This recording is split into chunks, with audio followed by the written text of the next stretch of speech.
اس حیوان انسان کا وجود زمین سے ہے، مٹی سے پیدا کی، مٹی سے، گارے سے، طین لازب سے، چپچکانے والے گارے سے، وہ جس میں کہ بدبو پیدا ہو جائے، یہ ساری باتیں کہی گئی ہیں۔ اور سائنس بھی کہتی ہے مٹی سے پیدا ہوئے، کیسے پیدا ہوئے اس میں اختلاف ہے، لیکن یہ کہ ہے مٹی ہماری اوریجن، قرآن بھی کہتا ہے اور سائنس بھی کہتا ہے۔ اور ہمارے وجود کو جب وہ تھک جائے، مزمحل ہو جائے، اس کی انرجی کم ہو جائے، تو اس کے لیے جو غذا ہے، جو تقویت ہے، وہ بھی ساری زمین سے آ رہی ہے۔ آپ نے پھل کھائے، آپ نے گندم کھائی، آپ نے چاول کہاں سے آ رہا ہے؟ اچھا بکری کا گوشت کھایا تو بکری کا گوشت کس چیز سے بنا ہے؟ اس نے گھاس کھائی ہے، اس نے پتے کھائے ہیں، وہیں سے تو بنا ہے۔ الٹیمیٹ سورس آپ کے وجود حیوانی کے لیے جو آ رہی ہے وہ زمین ہے۔ وجود روحانی کو بھی تقویت کی ضرورت ہے، وہ بھی مزمحل ہوتی ہے، کمزور ہو جاتی ہے، خاص طور پر جب کہ وجود حیوانی کا اس پر غلبہ ہو جائے، تب تو یوں سمجھیے کہ وہ بالکل بے ہوش ہو کر موت کے قریب پہنچ جاتا ہے۔ اس کی تقویت، اس کی غذا وہیں سے آئی ہے جہاں سے روح آئی ہے، وہ کلام ربانی، روح ربانی، نفخت فیہ من روحی من روحی من روحی، میں پھونک دوں اس میں اپنی روح میں سے۔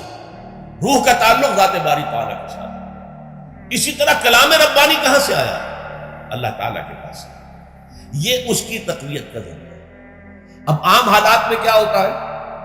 ہمارا یہ وجود حیوانی چھایا ہوا ہے ہمارے وجود کے اوپر، بیچاری روح جو ہے دبی رہتی ہے، پسی رہتی ہے۔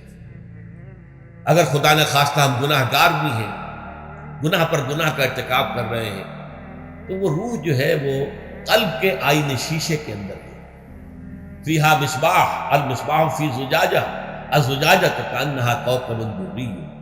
قلب جو ہے شیشے کے مانند ہے جس کے اندر روح کا چراغ جل رہا ہے۔ اب اگر یہ اوپر جو شیشہ ہے اس پر دھواں آ گیا، لالٹین کی چمنی پر دھواں آ گیا، تو روشنی باہر تو نہیں جائے گی۔ اگر انسان گناہ کرتا ہے تو قلب پر رین، زنگ آ جاتا ہے، یا حضور نے فرمایا ایک داغ لگ جاتا ہے، اور گناہ کرتا ہے اور داغ لگتا ہے، اور گناہ کرتا ہے اور داغ، یہاں تک کہ بالآخر پورا قلب سیاہ ہو گیا۔ اب وہ روح اندر بند ہو گئی، وہ دفن ہو گئی۔ اس کے لیے اب ضروری ہے کہ اب ایک پروگرام ایسا دیا جائے جو ریورس ہو جائے۔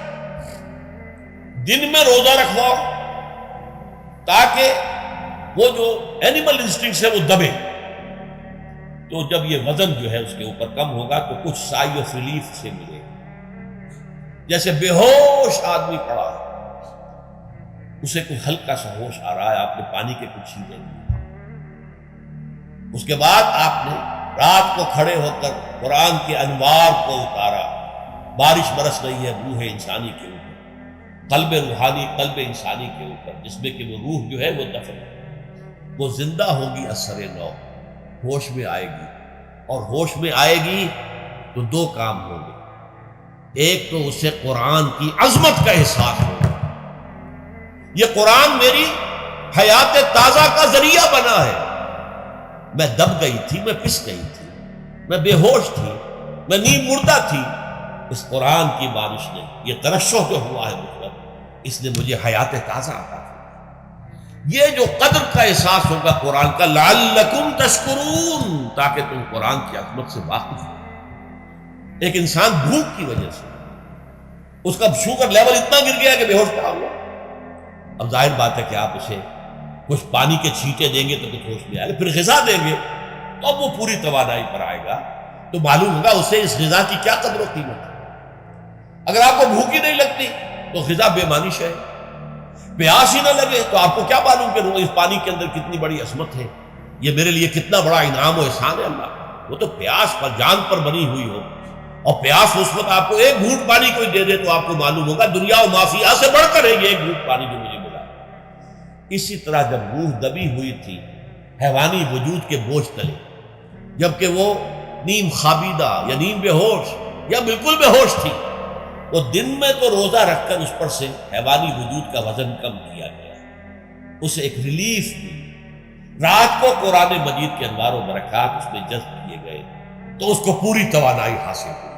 اس پوری توانائی کا پہلا نتیجہ تشکر، قرآن کا شکر، الحمدللہ الذی انزل علی عبدہ عبدہ الکتاب ولم یجعل لہ عوجا، پھر وہ قلب کی گہرائیوں سے نکلے گا۔ سارا شکر اس اللہ کے لیے جس نے اپنے بندے پر صلی اللہ علیہ وسلم کتاب نازل کی اور اس میں کوئی کجی نہیں رکھی، کسی طرح کی ایش پیش نہیں۔ یا تبارک الذی نزل الفرقان علی عبدہ لیکون للعالمین نذیرا، بڑی بابرکت ہے وہ ذات جس نے اپنے بندے پر فرقان نازل فرمایا تاکہ وہ تمام جہان والوں کے لیے نذیر اور خبردار کرنے والا بن جائے۔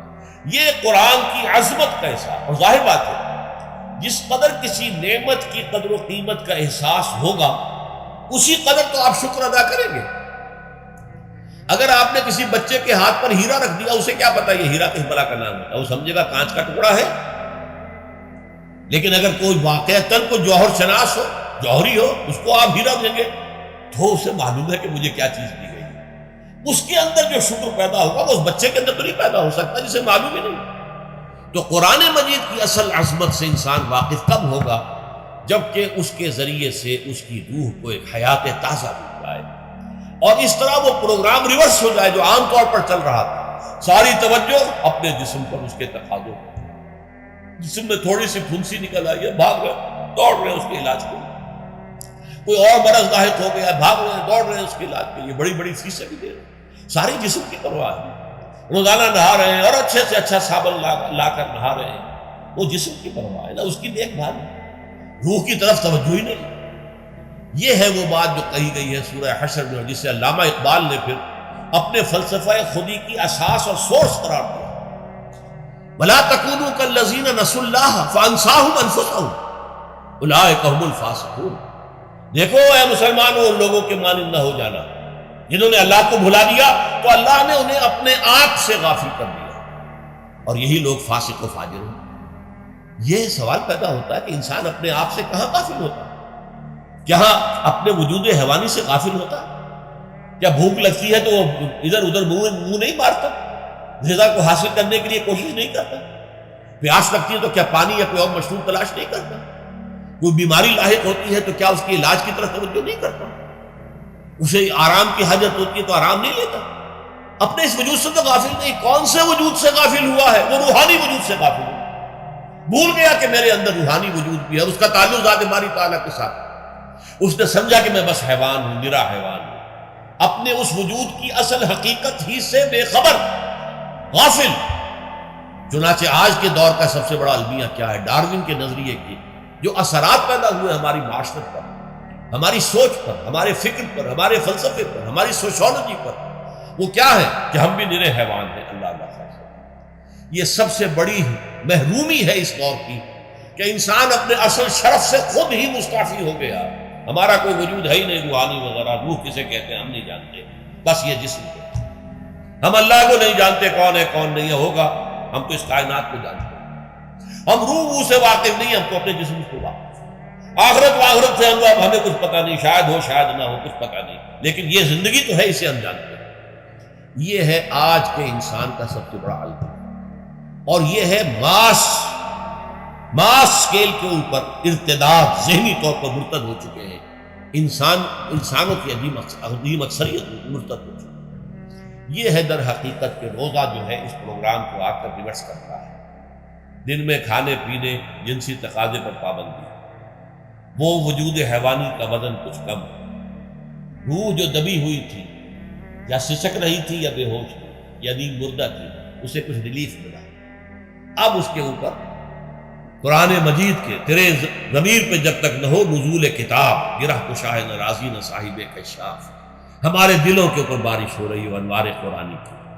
وہ ظاہر بات ہے کہ بغیر سمجھے تو نہیں ہوگی بارش، وہ تو آپ کوئی سمجھ رہے ہوں گے تو بارش ہوگی، ورنہ تو یہ ہے کہ ٹھیک ہے میں پہلے بھی عرض کر چکا ہوں آپ کو ثواب تو ملے گا، لیکن یہ ہے کہ وہ اصل مقصد قرآن کی عظمت کا قلب کی گہرائیوں سے اعتراف جو ہے اور اس پر اللہ کا شکر تو ادا ہوگا، لعلکم تشکرون، جبکہ قرآن مجید جو ہے آپ کے قلب کے اوپر نازل، اس کا مفہوم نازل۔